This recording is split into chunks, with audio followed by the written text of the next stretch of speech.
राज्यपाल रमेश बैस ने विधानसभा से पारित झारखंड उत्पाद संशोधन विधेयक 2022 को आपत्तियों के साथ राज्य सरकार को लौटाया।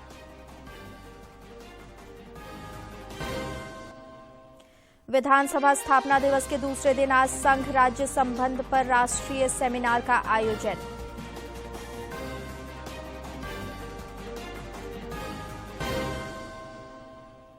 मुख्यमंत्री हेमंत सोरेन की अध्यक्षता में टीएसी की बैठक आज। निकायों में एसटी के आरक्षण पर विचार संभव।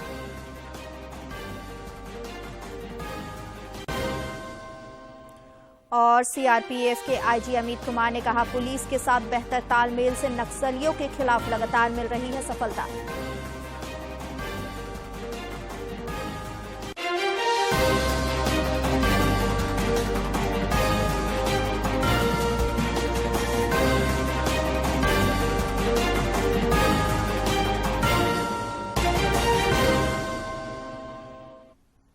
नमस्कार, खबरें झारखंड में आपका स्वागत है। मैं हूं मंजुषा भारद्वाज और अब समाचार विस्तार से।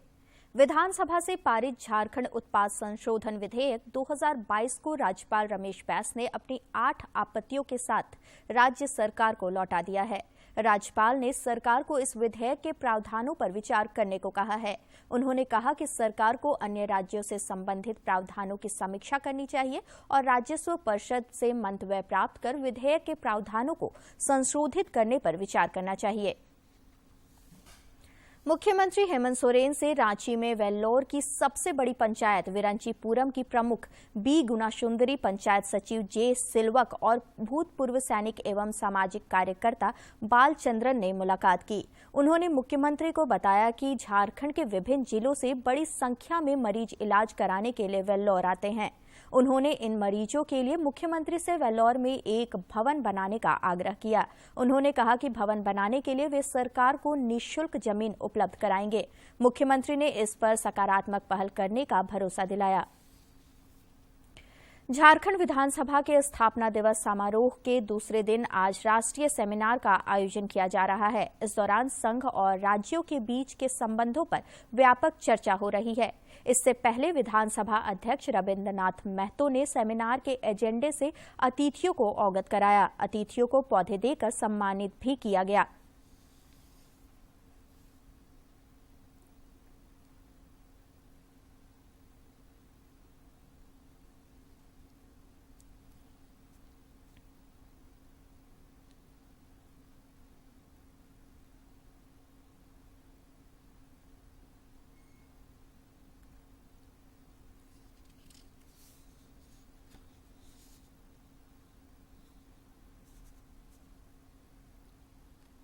राज्य के ग्रामीण विकास सचिव प्रशांत कुमार ने वीडियो कॉन्फ्रेंसिंग के माध्यम से सभी जिलों के उप विकास आयुक्तों के साथ बैठक की। इस दौरान रूरबन योजना के क्रियान्वयन की समीक्षा की गई। ग्रामीण विकास सचिव ने पीएम आवास, जल छाजन और अन्य योजनाओं की प्रगति की जानकारी ली और योजनाओं के प्रभावी क्रियान्वयन पर बल दिया। मुख्यमंत्री हेमंत सोरेन आज जनजातीय परामर्शदात्री काउंसिल की बैठक की अध्यक्षता करेंगे। इस बैठक में नगर निकायों के विभिन्न पदों को अनुसूचित जनजाति के लिए आरक्षित करने पर चर्चा हो सकती है। गौरतलब है कि रांची समेत अनुसूचित क्षेत्रों में मेयर और अध्यक्ष पद गैर एसटी के लिए आरक्षित किए जाने का आदिवासी संगठन विरोध कर रहे हैं। अखिल झारखंड प्राथमिक शिक्षक संघ के एक प्रतिनिधि मंडल ने विधानसभा स्थित मुख्यमंत्री कक्ष में मुख्यमंत्री हेमंत सोरेन से मुलाकात की। इस दौरान प्रतिनिधि मंडल ने अपने मांगों से मुख्यमंत्री को अवगत कराया। श्री सोरेन ने शिक्षकों की न्योचित मांगों को समाधान करने का भरोसा दिलाया। बहुप्रतीक्षित रांची रामगढ़ कोडरमा रेल लाइन पर सुरंग का काम अंतिम चरण में है और जल्द ही इस रूट पर पैसेंजर ट्रेनों का परिचालन शुरू हो जाएगा। इस सिलसिले में रामगढ़ जिले के बारीडीह में हजारीबाग के सांसद जयंत सिन्हा ने सबसे लंबे कट एंड कवर सुरंग का जायजा लिया। रेल इंजन के जरिए सुरंग के दूसरे छोर पर पहुंचने के बाद सांसद ने कहा कि पूरे झारखंड के रेल मार्ग में अब तक कहीं इतना बड़ा सुरक्षित सुरंग नहीं बना है।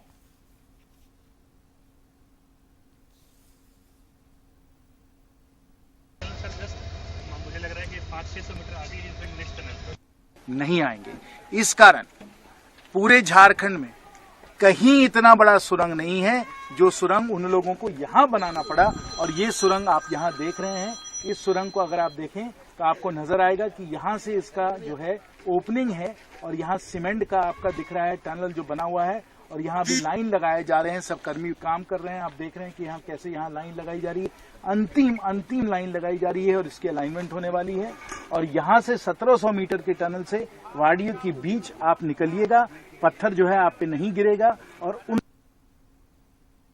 जेवियर समाज सेवा संस्थान XISS रांची ने climate resilience observing promotion council नई दिल्ली के सहयोग से एक परामर्श सह कार्यशाला का आयोजन किया। कार्यशाला में राज्य के आपदा प्रबंधन मंत्री बन्ना गुप्ता शामिल हुए। इस दौरान उन्होंने ट्राइबल लाइटनिंग रेजिलियंस प्रोग्राम पर चर्चा की।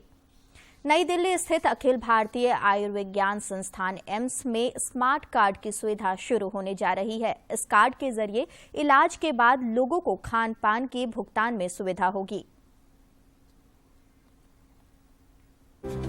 एम्स नई दिल्ली में बिल भुगतान के लिए डेबिट कार्ड, क्रेडिट कार्ड और यूपीआई के बाद अब एम्स स्मार्ट कार्ड की सुविधा शुरू होगी। ये सुविधा 1 अप्रैल 2023 से शुरू होगी। इस सुविधा के शुरू हो जाने के बाद रोगी या उनके परिजन एम्स के भीतर सभी स्थानों पर एम्स स्मार्ट कार्ड के जरिए भी भुगतान कर सकेंगे। बीते कुछ दिनों में एम्स में मरीजों की सुविधा के लिए कई कदम उठाए गए हैं, जिसका लाभ उनको मिल रहा है। अब ऑनलाइन में अपॉइंटमेंट जल्दी की मिल रही है और नीचे भी अपॉइंटमेंट में कोई दिक्कतें नहीं आ रही है इस समय। और डॉक्टर को दिखाने के टाइम में ऐसा नहीं है कि आपके अपॉइंटमेंट है तो आप लौट के चले गए, आपको लेट हो गए तो डॉक्टर उठ के चले गए, ऐसा नहीं है। तो यहाँ पर डॉक्टर देखने के बाद ही यहाँ से जाते हैं, उससे पहले आप जब तक पेशेंट क्लियर नहीं हो जाते। स्लॉट सिस्टम में बहुत ज्यादा सुधार हुआ है। अब हमें जो अपॉइंटमेंट मिलती नहीं थी, बहुत परेशान हो चुके थे, अब ऐसी कोई भी परेशानी हमें नजर नहीं आ रही है। कार्ड भी 7 डे में बन गया और हमें नहीं लगता है उतना परेशानी है। पहले की एवज में बहुत अच्छा सुधार हुआ है। डॉक्टर की ट्रीटमेंट भी बहुत अच्छी है, ऐसी दिक्कत नहीं है। पहले लाइन बहुत लंबी थी, टाइम बहुत लगता था उसमें, अब वो इतना टाइम नहीं लगता क्योंकि डिपार्टमेंट बढ़ चुके हैं अलग अलग। एम्स में एमबीबीएस की पढ़ाई करने वाले प्रथम वर्ष से ही छात्रों को अब मरीज का बेड अलॉट होता है, ताकि पढ़ाई के साथ साथ उनको प्रैक्टिकल ज्ञान भी मिल सके। पर्सनली हम अगर मेडिकल स्टूडेंट्स की बात करें तो उनको फर्स्ट ईयर से ही बेड अलॉट उन्होंने शुरू हो जाएंगे। जो बेसिक भाव होता है जिस वजह से लोग एमबीबीएस चूज करते हैं, तो उसको ये जस्टिफाई करता है, एक रिलेशन बनाने में भी हेल्प करता है। जो शुरू से हम पेशेंट के साथ बात करेंगे तो उनसे बात करना सीखेंगे, उनकी परेशानियों को समझेंगे। इतना ही नहीं, एम्स के पूर्व कर्मचारियों के इलाज के लिए भी पहले से बेहतर सुविधा की गई है, ताकि उनको किसी तरह की कोई परेशानी ना हो। पहले से बहुत सुधार है, बहुत इम्प्रूवमेंट है और वो बूढ़े आदमी के लिए तो बहुत ज्यादा अच्छा हो गया पहले से। पहले हम लोग जैसे पेशेंट्स को मेडिसिन लिखते थे 1 मंथ की, उसके लिए हमें काउंटर साइन की ज़रूरत होती थी। वो अभी काउंटर साइन की ज़रूरत नहीं है 1 मंथ के लिए। तो उसके अलावा भी पहले हमें 2 स्लिप्स निकालनी पड़ती थी। अभी तो धीरे धीरे स्लिपलेस होने जा रहा है कि नहीं होगा, फिलहाल 1 स्लिप देते हैं। बात चाहे रेजिडेंट डॉक्टर की हो या फिर कर्मचारियों के काम करने की सुविधा के साथ उनको बेहतर माहौल भी दिया जा रहा है, ताकि वो मरीजों को बेहतर सेवाएं दे सकें।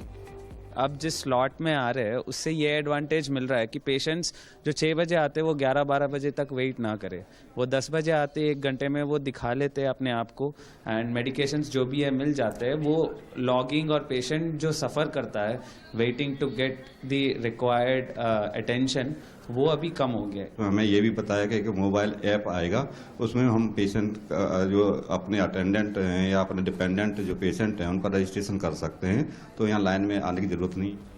एम्स में हर दिन करीब 8 से 15 हजार मरीज आते हैं। इतनी बड़ी संख्या में आने वाले मरीजों को कोई दिक्कत न हो, इसके लिए कई कदम उठाए जा रहे हैं। Nitendra Singh, DD news, Delhi. गिरिडीह जिले में संस्थागत प्रसव के आंकड़ों में वृद्धि दर्ज की गई है और इससे महिला पुरुषों के लिंगानुपात भी बढ़े हैं। यह संभव हो सका है सरकार के प्रयास से। सरकार के चलाए जागरूकता कार्यक्रमों ने गिरिडीह की जनता का मन बदल दिया और दकियानूसी विचारों को छोड़कर वे लड़कियों को अपने गले लगाने लगे।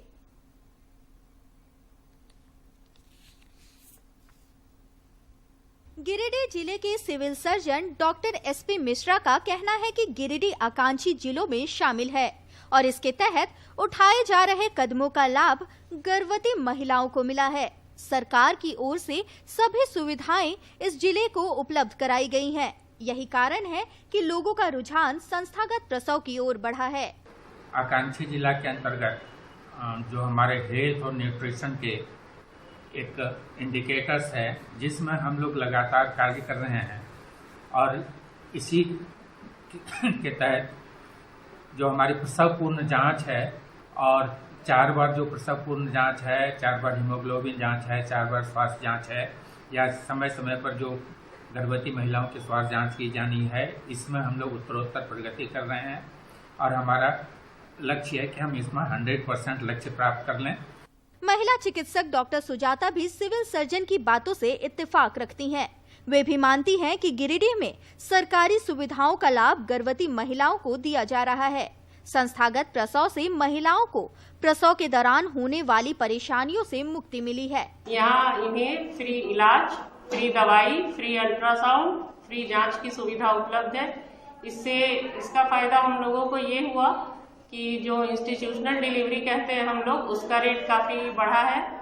जिले की गर्भवती महिलाएं भी उन्हें मिलने वाली चिकित्सीय सुविधाओं से खुश हैं।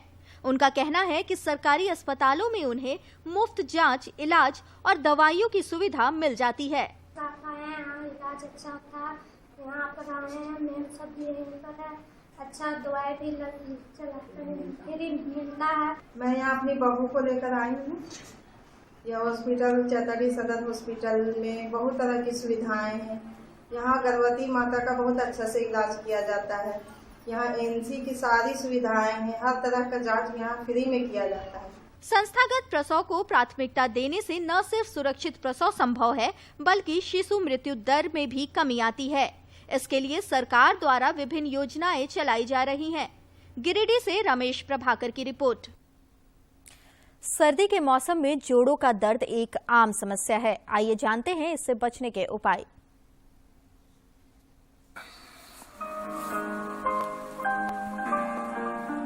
सर्दियों में जोड़ों में दर्द और जकड़न जैसी समस्याएं बढ़ जाती हैं। सर्दी के मौसम का प्रभाव हमारे जोड़ों पर पड़ता है। खास तौर पर वो लोग जिन्हें पहले से ही जोड़ों की समस्या हो, उन्हें काफी परेशानी होती है। सर्दी के दिनों में अक्सर जो है जोड़ों का दर्द, मांसपेशियों का दर्द, कमर का दर्द, गर्दन का दर्द अचानक से बढ़ने लगता है। इसका मुख्य कारण है कि जो पेन के जो सेंसर हैं जोड़ों के अंदर, वो कोल्ड से स्टिमुलेट हो जाते हैं और उसमें पेन का एहसास बढ़ जाता है। हमारे शरीर में जो है ब्लड की सर्कुलेशन, खासकर उंगलियों में, अंगूठों में ब्लड का सर्कुलेशन कम होने लगता है, उससे भी जो दर्द बढ़ जाता है। सर्दी के दिनों में जो बाहरी वातावरण में एटमॉस्फेरिक प्रेशर जो कम होता है, उसकी वजह से जोड़ों में मांसपेशियों में सूजन आती है, तनाव होता है और दर्द महसूस होने लगता है। इस तरह के मौसम में जो सन एक्सपोजर कम होता है तो विटामिन डी भी कम बनने लगती है और जोड़ और हमारे जो बोन्स की वीकनेस को बढ़ाती है, उससे भी पेन ज्यादा होता है। जोड़ों की समस्याओं से बचाव के लिए क्या किया जाए, ये समझना जरूरी है। हमारी जो बॉडी को जो है मूवमेंट में रखना चाहिए, रेगुलर एक्सरसाइज करनी चाहिए, वार्म अप करना चाहिए, स्ट्रेच आउट करना चाहिए, अपनी बॉडी का जो हाइड्रेशन मेंटेन करना चाहिए, लो बैलेंस डाइट लो और वेट को लूज करना चाहिए। इसी तरीके से जो है हमारी जो बॉडी का जो मूवमेंट है, मसल्स का जो है फ्लेक्सिबिलिटी है, उसको बनाए रखना चाहिए। अपने आप को जो बिस्तर तक सीमित नहीं करना चाहिए, जिससे कि जो है आपकी जो स्टिफनेस बढ़े, मूवमेंट कम हो। कुछ खाने में भी कुछ ऐसी चीजें हैं जो इस मौसम में अवॉइड करनी चाहिए। उसमें जैसे कि सॉल्ट है, शुगर है, रिफाइंड जो कार्बोहाइड्रेट है, प्रोसेस फूड है, उनका सेवन कम करना चाहिए। और जो ग्रीन वेजिटेबल है, गार्लिक है, जिंजर है, ग्रीन टी है, नट्स हैं, फ्रूट्स है, बेरीज है, ऑलिव ऑयल है, इस तरह की चीजों का सेवन करने से जो है जोड़ों को जो है दर्द का एहसास कम होता है। नियमित व्यायाम करें जिससे शारीरिक सक्रियता बनी रहे और जोड़ों की समस्याएं परेशान न करें। औद्योगिक नगरी जमशेदपुर के परसुडी में छापेमारी कर पुलिस ने 3 युवकों को गिरफ्तार किया है। इन युवकों के पास से 154 पुड़िया ब्राउन शुगर भी बरामद किया गया है। जमशेदपुर के सिटी एसपी विजय शंकर ने बताया कि जमशेदपुर शहर में ब्राउन शुगर सीमावर्ती राज्यों से पहुंच रहा है। बाहर से होता है, वेस्ट बंगाल से, झारखंड से खासकर, तो वहाँ से प्रोड्यूस करके यहाँ पे लेके नबारा के बीच हमें गुप्त सूचना मिला था कि यहाँ पे ब्राउन शुगर की कारोबारी होगी। तो इसी सूचना के आधार पे डीएसपी साहब के नेतृत्व में, अनिमेश साहब के नेतृत्व में एक टीम तैयार किया गया जिसमें राम कुमार इंस्पेक्टर कस्टडी शामिल थे। तो इसी स्पेशल टीम के द्वारा रेड किया गया। तो जो हमें सूचना मिला था, सटीक सूचना था, तो वहाँ पे जाके जब छापा मारे तो वहाँ पे हमें 3 लोग मिले। 3 लोग एक बाइक पे सवार थे और उनको जब रोक के तलाशी लिया गया तो तीनों से 50-50 पुड़िया करीब ब्राउन शुगर का ये मिला था। उसका सीआरपीएफ के महानिरीक्षक अमित कुमार ने कहा कि झारखंड में नक्सल गतिविधियों पर अंकुश लगाने में सीआरपीएफ की महत्वपूर्ण भूमिका है। रांची में पत्रकारों से बातचीत करते हुए उन्होंने कहा कि सीआरपीएफ राज्य पुलिस के साथ बेहतर तालमेल बिठाकर नक्सलियों के खिलाफ लगातार सफलता प्राप्त कर रही है। बहुत ही उत्कृष्ट कोटि का समन्वय है और उसी के कारण जो सफलताएं सुरक्षा बलों को मिल रही हैं वो उसी का नतीजा है। तो सबसे पहले बूढ़ा पहाड़ में हम लोगों ने अभियान भी चलाया और उसके बाद वहाँ टोटल 4 कैंप हम लोगों ने नए खोले। पुराने भी कैंप थे लेकिन इसके बावजूद नए कैंप खोले गए और अब स्थिति ये है कि बूढ़ा पहाड़ पर समाचारों का सिलसिला उनका पूरा का पूरा जो स्ट्रांग होल्ड था उसको सीआरपीएफ ने अपने कब्जे में ले लिया है और उनका जो हथियारों और एक्सप्लोसिव्स का जो जखीरा वहाँ पर जमा कर रखा था उन्होंने इतने कई दशकों में, उसको अब धीरे धीरे करके ध्वस्त किया जा रहा है। समाचारों का सिलसिला जारी रहेगा लेकिन इस विराम के बाद।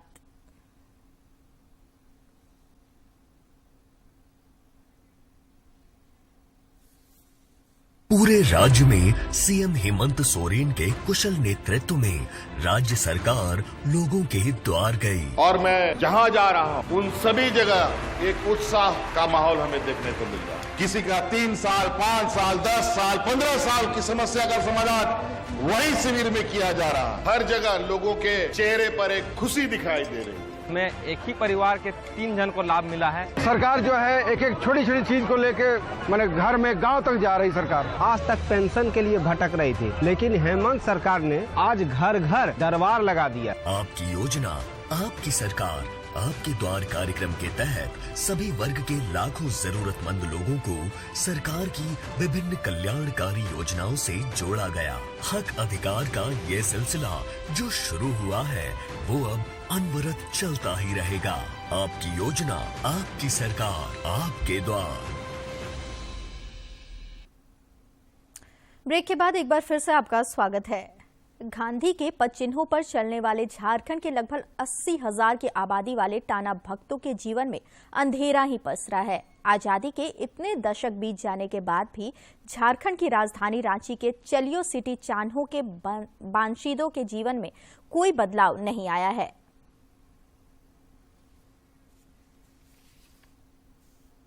ये लहलहाता तिरंगा, इन तिरंगों में छपा यह चरखा याद दिला रहा है टाना भक्तों के उन संघर्षों को जो उन्होंने आजादी के परवानों के तौर पर शुरू किया था।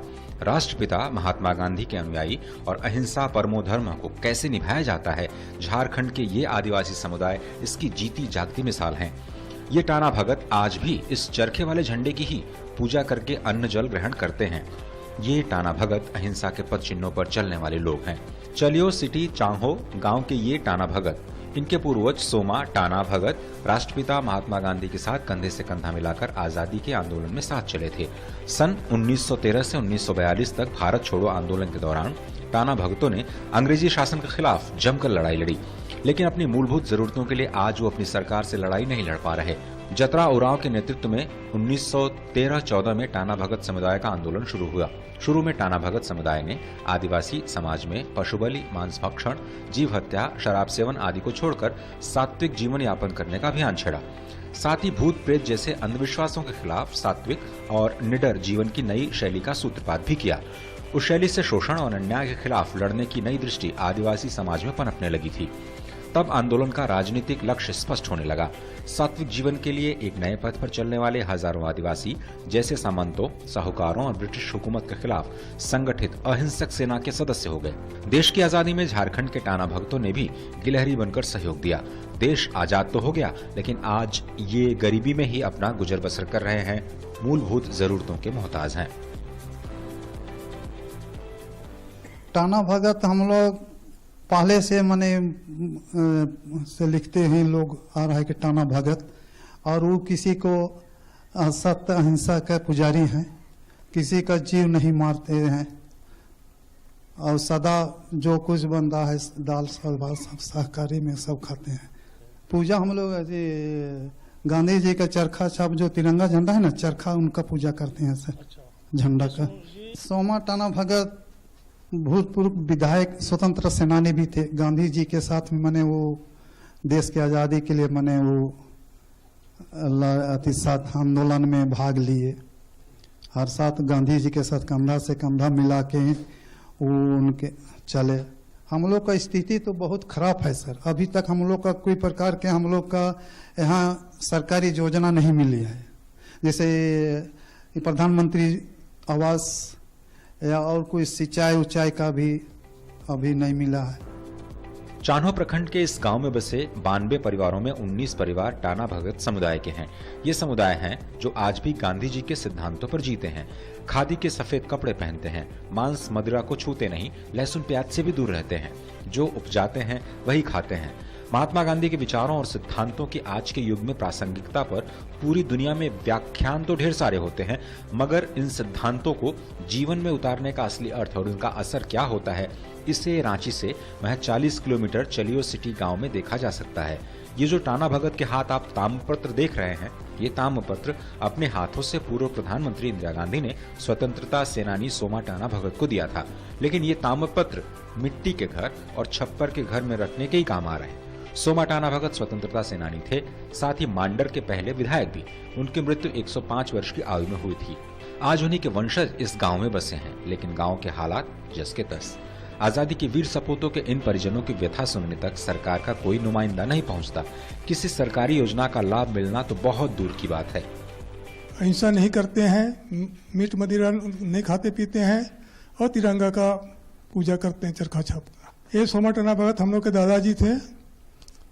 ये स्वतंत्रता सेनानी थे और मांडर क्षेत्र के विधानसभा क्षेत्र के पहले विधायक थे। स्वतंत्रता सेनानी जो लड़ाई था उसमें भाग लिए थे सोमा टाना भगत के साथ मेरा दादाजी। ये ताम्रपत्र किसने दिया था? इंदिरा गांधी प्रधानमंत्री थी दी। सोमा टाना भगत की तस्वीर लिए, हाथों में ताम्रपत्र लिए इन परिवारों की बदहाली पर आज कोई दो बूंद आंसू बहाना भी जरूरी नहीं समझता। पूरे झारखंड में अलग अलग स्थानों पर बसे टाना भगत समुदाय ही हैं जो आज भी महात्मा गांधी के सिद्धांतों का पूरी तरह से अनुसरण करते हैं। अहिंसा, परिश्रम और सात्विकता ही इनकी जीवन शैली का मूल मंत्र है। टाना भक्तों के परिवार मुख्य रूप से लोहरदगा, गुमला, खूंटी, रांची, चतरा, लातेहार, सिमडेगा जिले के अलग अलग गाँव में बसे हैं। आजादी के आंदोलन में टाना भगतों की भागीदारी इतिहास के पन्नों में स्वर्णाक्षर में दर्ज है। सन 1922 में कांग्रेस के गया सम्मेलन और 1923 में नागपुर सत्याग्रह में बड़ी संख्या में टाना भगत शामिल हुए थे। 1940 में कांग्रेस के रामगढ़ अधिवेशन में टाना भगतों को महात्मा गांधी को 400 रुपए की एक थैली भेंट की थी। तब टाना भगत आंदोलन प्रारंभ ही हुआ था, तो इसे दबाने के लिए ब्रितानी हुकूमत ने इनकी जमीनें नीलाम कर दी। अंग्रेज आए और चले गए, देश आजाद हो गया। लेकिन जिस देश, जिस जंगल, जिस जमीन के लिए टाना भक्तों ने लंबी लड़ाई लड़ी, अंग्रेजों की यातनाएं सही, उसी देश की सरकारों ने अब तक गांधी के इन सिपाहियों की सुध लेना भी मुनासिब नहीं समझा। स्वतंत्रता और अहिंसा का पाठ हमें किताबों में पढ़ाया गया या तो पिक्चरों में दिखाया गया।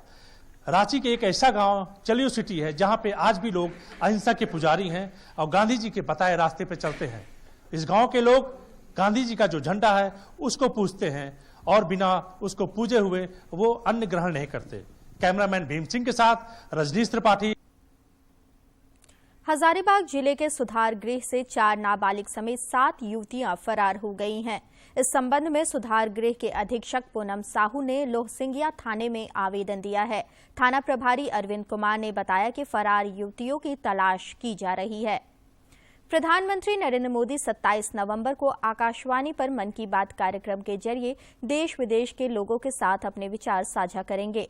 श्री मोदी ने इसके लिए लोगों के सुझाव मांगे हैं। मन की बात है जन जन की, संघर्षों के कुछ किस्से, कहानी कुछ सफलताओं की, अनकही विरासत की, उम्मीदें नए भारत की। महीने के आखिरी रविवार का रहता है इंतजार। मलयाचल के आंचल से विंध्याचल के आंगन तक, ब्रह्मपुत्र के घाट से हिमालय के विस्तार तक होती है मन की बात प्रधानमंत्री के साथ। तो सुनिए इस महीने 27 नवंबर सुबह 11 बजे मन की बात आकाशवाणी और दूरदर्शन के सभी चैनलों पर। मन की बात के प्रादेशिक भाषाओं में अनुवाद का पुनः प्रसारण आप सुन सकते हैं रात 8 बजे आकाशवाणी और दूरदर्शन के सभी प्रादेशिक चैनलों पर। तो सुनिए इस महीने 27 नवंबर सुबह 11 बजे मन की बात। राज्य में न्यूनतम तापमान में लगातार गिरावट हो रही है, जिससे शीतलहर चलने की संभावना बढ़ गई है। रांची स्थित मौसम विज्ञान केंद्र के वैज्ञानिक अभिषेक आनंद ने बताया कि अगले 3 दिनों तक दिन का तापमान गिरेगा, वहीं रात के तापमान में 1 से 2 डिग्री सेल्सियस बढ़ने के आसार हैं। और अब कुछ खबर राज्य के विभिन्न जिलों से।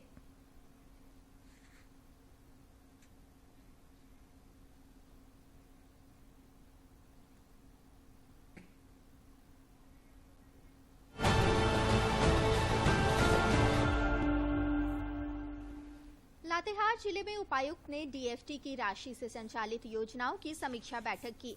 इस दौरान उन्होंने जिले में पीसीसी पथ निर्माण, छात्रावास भवन जीर्णोद्धार कार्य, पुल पुलिया निर्माण, स्वास्थ्य उप केंद्र निर्माण, तालाब एवं जलाशय जीर्णोद्धार जैसे कार्यों के बारे में जानकारी ली। कोडरमा जिले में उपायुक्त ने मरकच्चो प्रखंड सभागार में मनरेगा अंतर्गत बिरसा हरित ग्राम योजना और बाल विकास परियोजना अंतर्गत पोषण से संबंधित योजनाओं की समीक्षा की। उन्होंने योजनाओं के प्रभावी क्रियान्वयन के लिए प्रखंड विकास पदाधिकारी और अंचल अधिकारी को आवश्यक दिशा निर्देश दिए। गुमला जिले के उपायुक्त सुशांत गौरव ने गुमला पलमा 4 लेन का कार्य 31 मार्च तक पूरा करने का निर्देश दिया है। इस सिलसिले में उन्होंने NHAI के अधिकारियों के साथ बैठक भी की। उन्होंने हर संभव सहयोग देने का भरोसा दिलाते हुए सदर SDM को नोडल पदाधिकारी घोषित किया।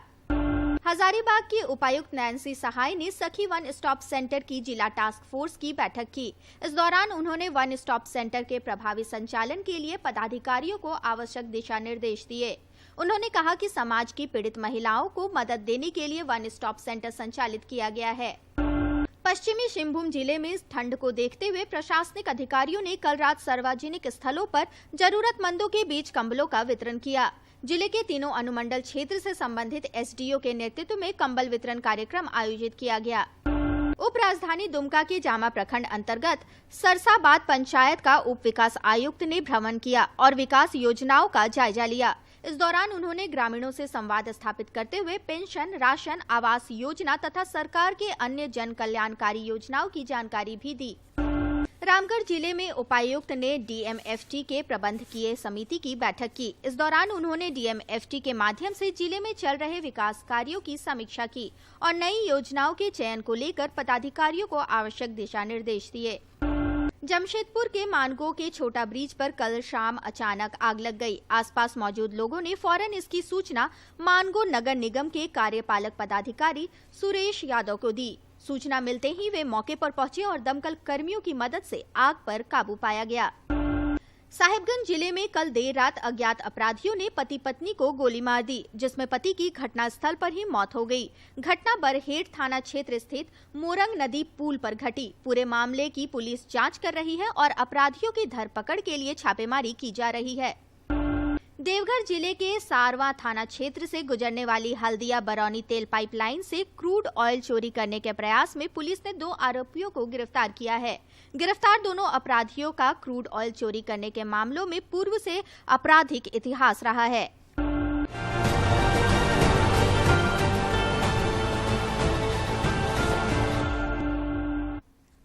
और अंत में मुख्य समाचार एक बार फिर।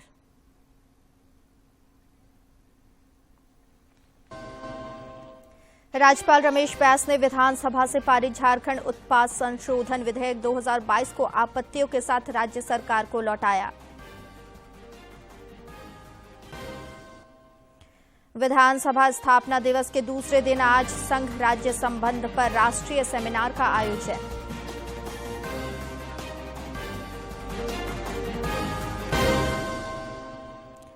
मुख्यमंत्री